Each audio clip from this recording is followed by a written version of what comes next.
Hello everyone, welcome back once again. हम बिहार जीविका पद के लिए बिहार जो जीविका पद है भर्ती उस पर प्रैक्टिस सेट कर रहे थे और हमने अब तक 7 प्रैक्टिस सेट कर लिए हैं और आज का हमारा ये 8वां प्रैक्टिस सेट है।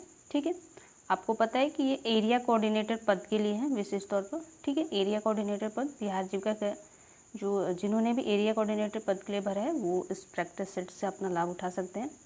ठीक है, तो चलिए स्टार्ट करते हैं।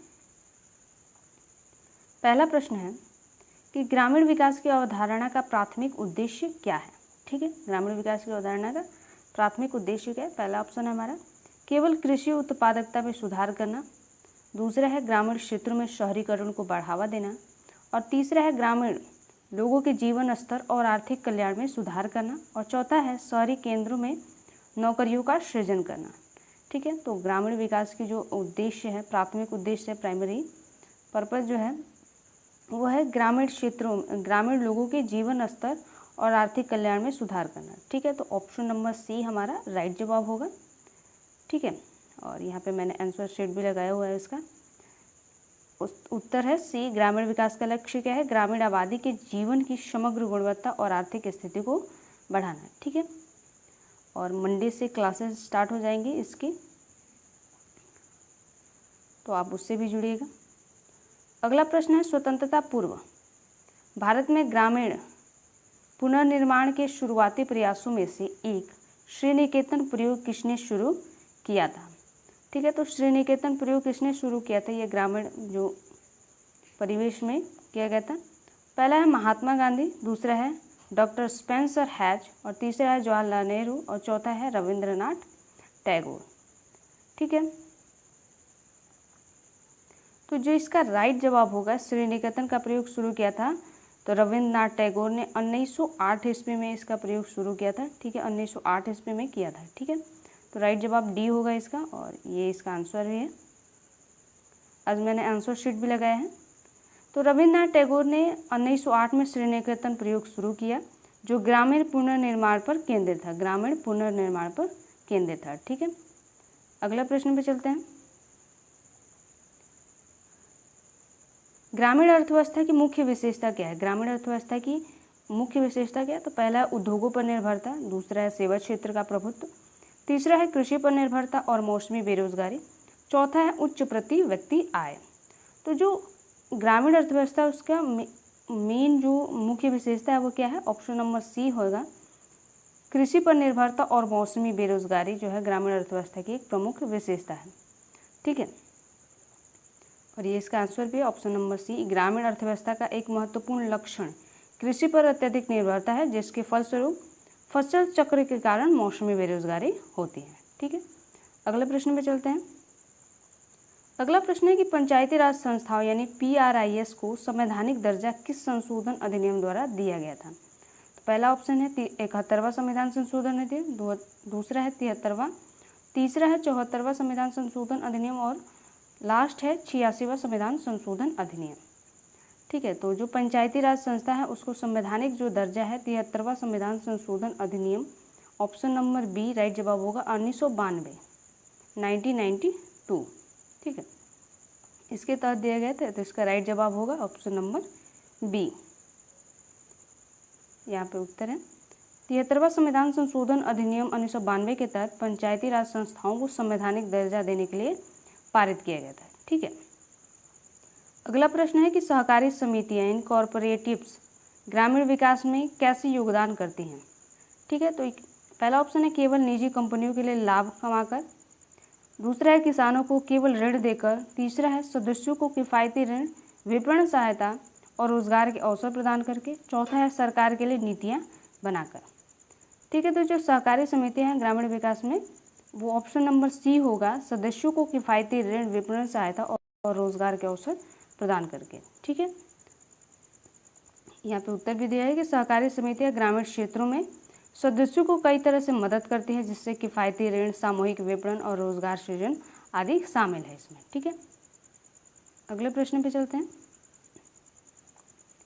अगला प्रश्न है कि भारत में ग्रामीण विकास के लिए ग्राम स्वराज की अवधारणा किसने प्रस्तुत की थी, ग्राम जो स्वराज की अवधारणा किसने दी थी। तो जवाहरलाल नेहरू हैं, महात्मा गांधी हैं, सरदार वल्लभ भाई पटेल हैं या बी आर अम्बेडकर हैं। तो आप लोगों को पता ही होगा कि ग्राम स्वराज की जो अवधारणा है वो महात्मा गांधी द्वारा दिया गया था। ठीक है, यहाँ पे दिया है कि ग्राम स्वराज की अवधारणा महात्मा गांधी द्वारा दी गई है, जिसे गाँव को आत्मनिर्भर और स्वायत्त बनाने पर जोर दिया गया है। ठीक है, तो ये इसकी विशेषता है।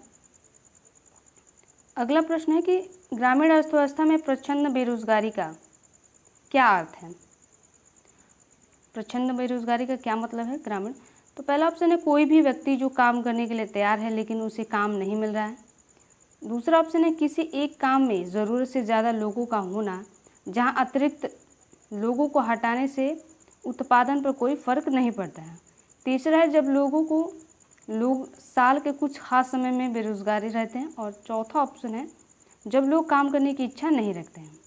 तो प्रच्छन्न बेरोजगारी का मतलब है ऑप्शन नंबर बी होगा, जब एक काम में ज़रूरत से ज़्यादा लोग लगे हुए हैं। जैसे गांव की जो कृषि होती है, कृषि में ज़रूरत से ज़्यादा लोग लगे हुए होते हैं, जितनी आवश्यकता नहीं होती उससे भी ज़्यादा लोग लगे होते हैं, इसलिए उसे प्रच्छन्न बेरोजगारी कहते हैं।